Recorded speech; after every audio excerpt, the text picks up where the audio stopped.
In recent months, a cybercriminal gang known as Lapsus has claimed responsibility for a number of high-profile attacks against technology companies including T-Mobile, Ubisoft, and even Microsoft.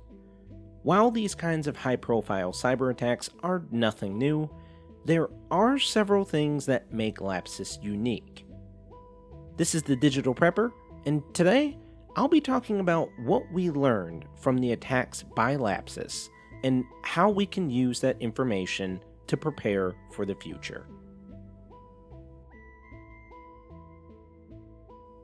Before we get started, I just want to remind you guys that if you do like the video and want to discuss anything regarding digital preparedness, or just preparedness in general, be sure to help this video get out to more potential preppers by leaving a like, commenting, and subscribing to see more like this. With that being said, let's get started. Before we talk about what we learned from these attacks, for the people who have not heard of the Lapsus group, they are a type of data extortion group. They, like other groups, breach people's security and steal their data. But as opposed to encrypting confidential files like a normal ransomware operator would, these bad actors steal and hold on to victims' proprietary data and then publish it should their extortion demands not be met. Some of the things that we've learned about the group themselves is that 1. The alleged mastermind of these attacks and several other alleged accomplices were all teenagers.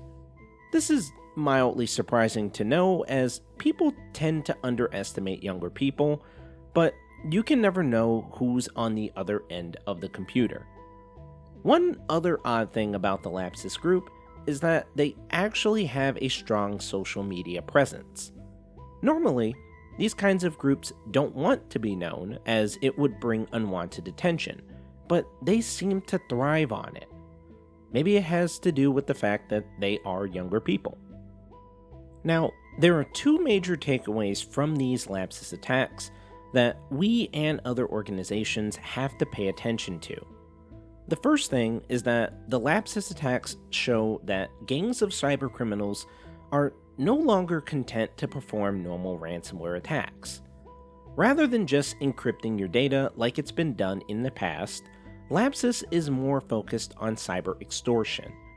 They gain access to you or an organization's most valuable intellectual property and then threaten to leak that information to everybody unless a ransom is paid. This is bad because, for example, a technology company could conceivably suffer irreparable harm by having its data like source code, product roadmaps, or research data leaked, especially if that data were to be made available to competitors. Now, even though the Lapsus attacks have so far focused primarily on technology companies, anybody could conceivably become a victim of this kind of attack. And going forward, ourselves as well as these companies have to consider what we could be doing to keep our most sensitive data out of the hands of these cyber criminals. The second takeaway from these attacks comes from the list of the leaked data. Now, while there's no information on how these attackers actually gained access to their victims' networks, the list of one of the company's credentials shows that many of the employees working at the companies were using extremely weak passwords. Some of these passwords were common words like welcome, password, September, etc., which are extremely susceptible to either dictionary or brute force attacks. It is extremely likely that these weak credentials played a critical role in their attacks, and it just shows that we all need to do what we can to prevent these attacks in the first place, which starts with your password. Now that we know more information about these Lapsus attacks, how can we use this information to improve our digital preparedness? Well, the first thing that you want to do with this information is to prevent using weak passwords on any of your accounts. For example, in the attack on NVIDIA, employees actually often use the word NVIDIA as either their password or a component of their password. Think about using a custom dictionary of words that you should not use would prevent these companies as well as yourselves from creating easy to guess passwords. Another thing that you may have thought about is that you really do want to limit how many of these websites you're actually creating accounts on. The more that your data is out into the digital world, the more risk you take from having these bad actors potentially stealing your data. To wrap things up, like most things, I tried to give you guys simple solutions to be able to prepare, and just remember that you do not need to be a technical expert to be able to work on your digital preparedness.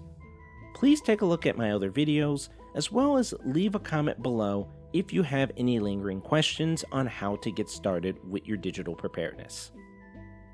If you liked the video, go ahead and give it a like and subscribe to get more videos like this that will help you with your digital preparedness. If you have any ideas for more videos, or just want to share your experiences with prepping, please leave a comment down below. Stay safe, stay prepared, more digital prepping to come.